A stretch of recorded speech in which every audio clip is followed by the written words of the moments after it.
नमस्कार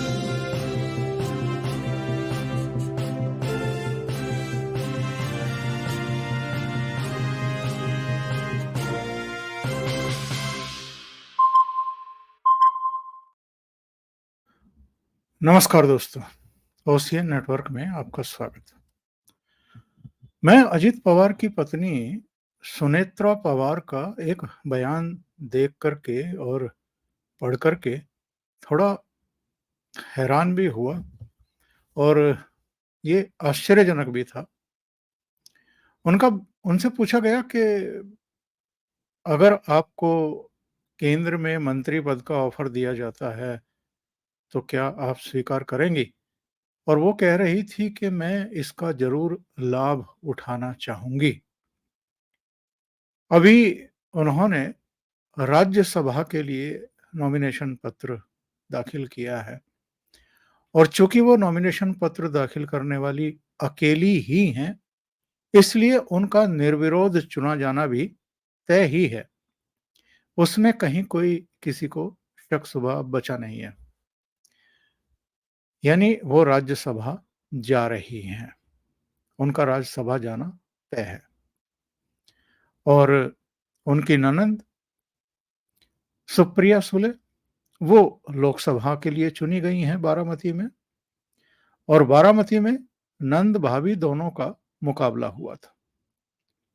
सुप्रिया सुले आप जानते हैं शरद पवार की बेटी हैं और इस बार चौथी बार संभवतः बारामती से चुनी गई हैं। जब अजित पवार शरद पवार से अलग हुए थे, करीब 40 एमएलए लेकर के, तब से ही चाचा भतीजे के बीच में खट्टा मीठा सा रिश्ता देखा जा रहा था और बीच में कई ऐसे अवसर आए जब दोनों के बीच में मुलाकातें भी हुई, बातें भी हुई। अजित पवार ने सार्वजनिक रूप से उनके पैर छू कर के उनके आशीर्वाद लेने का एक उपक्रम भी किया। वो उनके आवास पर भी गए थे, अलग होने के कुछ ही समय बाद गए थे और तब कहा गया था कि चूंकि जो चाची हैं, उनको कोई तकलीफ थी, उनका कोई ऑपरेशन हुआ है, तो इसलिए उनकी पूछताछ करने के लिए गए हैं। पर बाद में शनैः-शनैः एक ऐसा अवसर आया, जब अजित पवार ने दूरियां बढ़ानी शुरू कर दी।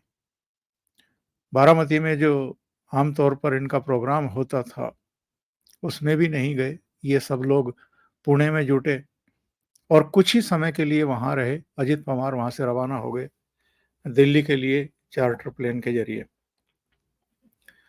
लेकिन अभी हाल में जो घटनाएँ घटी हैं, उससे बहुत बड़े प्रश्न खड़े होने शुरू हो चुके हैं। लोकसभा चुनाव में भारतीय जनता पार्टी को जो उम्मीद रही, उसके अनुरूप इनके सहयोगी दलों का भी प्रदर्शन नहीं रहा। यानी ना तो अजित पवार की एनसीपी का और ना ही एकनाथ शिंदे की शिवसेना का। एकनाथ शिंदे की शिवसेना के बारे में तो फिर भी हम कह सकते हैं कि भाई चलो 7 सीटें तो ले आए वो, लेकिन ये 4 लड़े और 4 में से केवल 1 तटकरे वाली सीट जो है वो जीत पाए।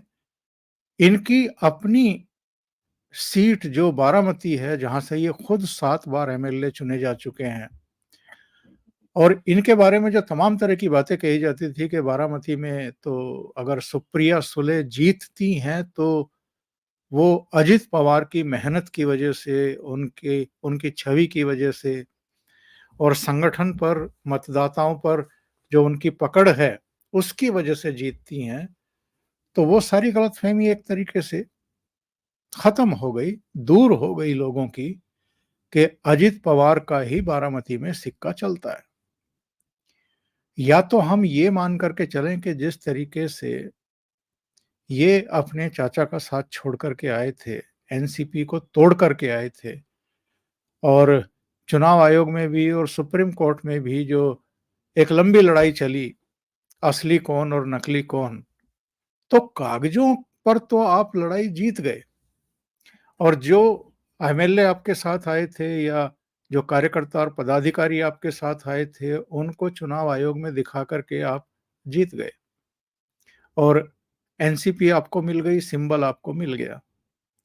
लेकिन जहाँ तक ज़मीन की बात है, वो तो शरद पवार जीतने में कामयाब हो गए और चुनाव के नतीजे बताते हैं। पिछले 2019 के चुनाव में जब एनसीपी इकट्ठा थी, तब एनसीपी को 4 सीटें मिली थी और इस बार शरद पवार की पार्टी को 8 सीटें मिल गई। जो भारतीय जनता पार्टी 2019 में अपने दम पर 25 में से 23 सीटें जीत करके आई थी, वो 9 पर अटक करके रह गई। 2019 में जिस कांग्रेस पार्टी को केवल चंद्रपुर की सीट मिली थी, एकमात्र सीट मिली थी, वो इस बार 13 सीटें प्राप्त करके महाराष्ट्र में सबसे बड़ी पार्टी बन गई। एकनाथ शिंदे ठीक है, उस समय तक तो किसी को गिला-शिकवा नहीं था और गिला-शिकवा क्यों नहीं था, वो भी मैं आपको बताऊँगा। पर जो उम्मीदें एकनाथ शिंदे से की गई थी, उनकी पार्टी से की गई थी, वो भी अप टू द मार्क नहीं निकली। अगर वाक़ई एकनाथ शिंदे की ही पार्टी असली शिवसेना थी, जैसा चुनाव आयोग ने भी कहा, सुप्रीम कोर्ट ने भी बाद में मान लिया, तो फिर वैसा परफॉर्मेंस क्या वो कर पाई? क्योंकि पिछले चुनाव में 18 सीटें महाराष्ट्र से शिवसेना ने जीती थी। तो एकनाथ शिंदे अटक गए 7 सीटों पर और उद्धव ठाकरे की पार्टी जीत गई 9 सीटें। दोनों को भी मिला लें तो 18 सीटें नहीं बैठती है। लेकिन इन लोकसभा चुनाव से एक बात तो सिद्ध हुई, आप चाहे जो कहें कि साहब मुस्लिमों का वोट जो है उद्धव ठाकरे को मिला है, मराठाओं का नहीं मिला है, लेकिन वास्तविकता तो ये है कि वो बड़ी पार्टी बन करके उभरे हैं और एकनाथ शिंदे को भी ये एक बड़ा झटका है, भारतीय जनता पार्टी को भी ये एक बड़ा झटका है। जो मैं कह रहा था कि एकनाथ शिंदे को भारतीय जनता पार्टी जिस तरीके से लेकर के आई थी, जिन उम्मीदों से लेकर के आई थी, वो तो फुलफिल होते हुए दिखाई दे नहीं रहे हैं। लेकिन एक बात हमें माननी पड़ेगी, स्वीकार करनी पड़ेगी कि उद्धव ठाकरे की पार्टी टूटी, एकनाथ शिंदे के नेतृत्व में 40 एमएलए इधर आए भारतीय जनता पार्टी के साथ और 18 में से 13 एमपी भी इधर आ गए। वहां तक भी इसको अनएथिकल नहीं माना जा रहा था, अनैतिक नहीं कहा जा रहा था और बाद में जो सुप्रीम कोर्ट में और चुनाव आयोग में लड़ी गई और उसका नतीजा आया, उसमें भी इसको गैर कानूनी या असंवैधानिक नहीं कहा गया। कुछ-कुछ तब के गवर्नर पर कुछ सवाल खड़े किए गए, कुछ दूसरी बातें कही गई, लेकिन सरकार को तो डिसमिस नहीं किया गया या ये तो नहीं कहा गया कि उद्धव ठाकरे को ही वापस आप शपथ दिलाइए। उद्धव ठाकरे वैसे भी इस्तीफ़ा देकर के अपनी तरफ से इस्तीफ़ा देकर के अपने हाथ कटवा चुके थे। बहरहाल वहाँ तक लोगों का ज़हन ये था कि भई चूँकि अक्टूबर-नवंबर में 2019 में महाराष्ट्र की जनता का जो जनादेश आया था, उसको लेकर के घात किया था उद्धव ठाकरे ने और उस जनादेश की अनदेखी करके वो भारतीय जनता पार्टी का साथ छोड़ कर के कांग्रेस और एनसीपी के साथ चले गए थे और मुख्यमंत्री बन गए थे। इसलिए यहाँ तक तो जस्टिफाइड है कि उन्होंने एक राजनीतिक खेल किया बीजेपी के साथ, देवेंद्र फडणवीस के साथ और अब भारतीय जनता पार्टी ने उनकी पार्टी को तोड़ करके और उन्हीं के एकनाथ शिंदे को मुख्यमंत्री बना करके हिसाब-किताब बराबर कर दिया। यानी उनको राजनीति का जवाब राजनीति से ही दिया, राजनीतिक झटका दे करके किया। वहाँ तक किसी को कोई दिक्कत नहीं थी। लेकिन जब एनसीपी नेता शरद पवार को भी शिक्षा देने के लिए, सबक देने के लिए उनकी पार्टी को तोड़ा गया या उनकी पार्टी टूटी और अजित पवार एमएलएज़ को लेकर के इधर आए और उप मुख्यमंत्री बन गए। तब बहुत सारे लोग थे जिनके रिएक्शन अच्छे नहीं थे और तब ये कहा गया था कि भई इसकी ज़रूरत क्या है? जब आपकी अच्छी-भली सरकार चल रही है, एकनाथ शिंदे को आपने मुख्यमंत्री बना दिया, देवेंद्र फडणवीस उप मुख्यमंत्री बनने के लिए भी तैयार हो गए, अनिच्छा से ही सही। तो फिर इस सरकार को चलने दो, इसमें फिर और ज़्यादा लोगों को लाकर के जोड़ना और उनको भी फिर मंत्रिमंडल में शामिल करना, भारी भरकम मंत्रालय देना और आपको याद होगा उस समय किस तरीके से गाल फुला करके बैठ गए थे। आते ही अजित पवार, प्रफुल्ल पटेल, छगन भुजबल कि साहब हमें तो वो मंत्रालय चाहिए जो हम चाहते हैं और तब अजित पवार को डिप्टी चीफ मिनिस्टर के साथ-साथ वित्त मंत्रालय भी देना पड़ा। तो ये सारी चीज़ें लोगों के गले से नहीं उतरी थी। दूसरी बात ये है कि उससे पहले जितना घटनाक्रम हुआ था, यानी विपक्ष में रहते हुए और सत्ता में रहते हुए भी, जब 2019 का इलेक्शन हुआ था तब भी, बाद में विधानसभा का चुनाव हुआ था तब भी, जो भारतीय जनता पार्टी नेतृत्व के बयान थे, भाषण थे, अजित पवार को लेकर के, शरद पवार को लेकर के, जो ये आचरण किया गया था अजित पवार को लेने का, ये उन भाषणों के उलट था। और भारतीय जनता पार्टी की भ्रष्टाचार को लेकर के, ज़ीरो टॉलरेंस को लेकर के, जो एक ब्रांडिंग थी महाराष्ट्र में, अजित पवार के साथ आते ही वो ब्रांडिंग एक तरीके से मिट्टी में मिल गई, धूल मिट्टी में मिल गई और लोगों को लगा कि जो 2019 में हुआ था विधानसभा चुनाव नतीजे आने के बाद जो उद्धव ठाकरे ने किया था और जिसको लेकर के बहुत सारे लोगों में काफ़ी रोष भी था, आक्रोश भी था। वही काम अगर अब भारतीय जनता पार्टी करने पर उतर आई है, तो फिर इन दोनों में अंतर क्या है? सेकंड थिंग के अजित पवार क्या भारतीय जनता पार्टी के लिए यूज़फुल हैं? और अगर उन वो बारामती में भी अपने चाचा को नहीं हरा पा रहे हैं, अपनी पत्नी को नहीं जिता पा रहे हैं, तो बाकी महाराष्ट्र का तो छोड़ ही दीजिए।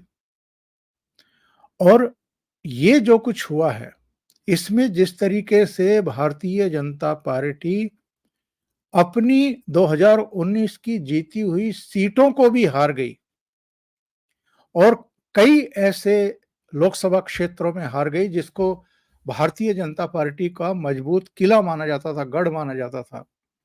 उसके बाद तो ये चर्चा बिल्कुल बलवती हो गई कि साहब अजित पवार कहीं ऐसा तो नहीं है कि भारतीय जनता पार्टी के गले की हड्डी बन गए हैं, जिसको ना उगला जा रहा है और ना निगला जा रहा है।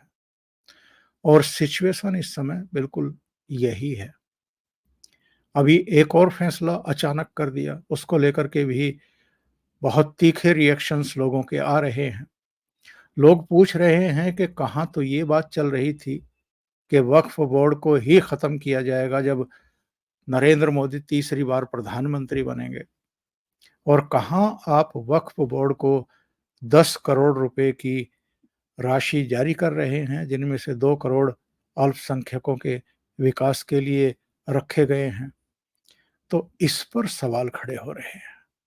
हालाँकि जो जानकार हैं उनका कहना है कि ये अजित पवार की गलती भी हो सकती है, यानी जो रूटीन वे में एक सरकारी कामकाज होता रहता है, उसके तहत भी ये हो सकता है और ये इंटेंशनली भी हो सकता है कि अजित पवार ने खेल कर दिया हो।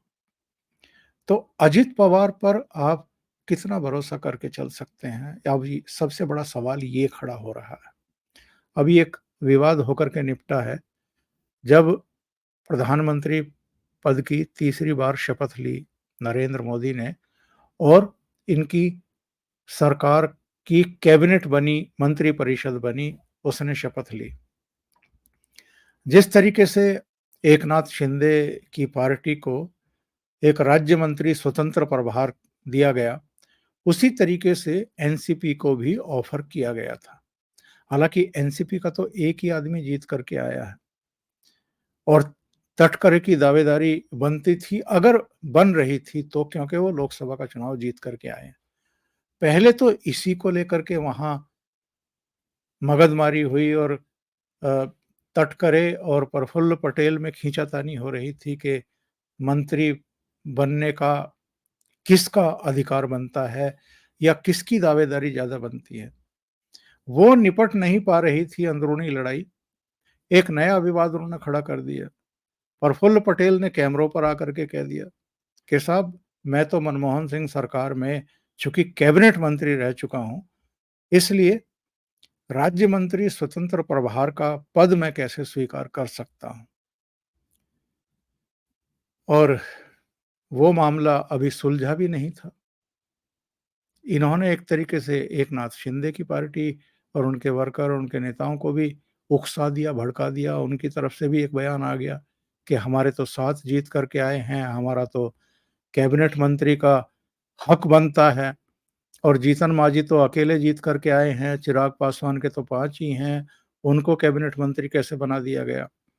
मतलब एक कहते हैं ना कि दूध में नींबू निचोड़ देना, तो वो काम एनसीपी ने किया वहाँ पर। यानी वहाँ भी एक तरीके से एक कशीदगी का माहौल, एक कड़वाहट का माहौल पैदा कर दिया। और ये सब घटनाएँ कब हो रही हैं? जब महाराष्ट्र में विधानसभा चुनाव में कुछ ही समय बचा है। जून है, अभी जुलाई, अगस्त, सितंबर, बस ये ढाई 3 महीने हैं। सितंबर में तो सारी प्रक्रिया शुरू हो जाएगी और नॉमिनेशन और चुनाव प्रचार वगैरह सब शुरू हो जाएगा। अक्टूबर में नतीजे आकर के नई सरकार का गठन होगा।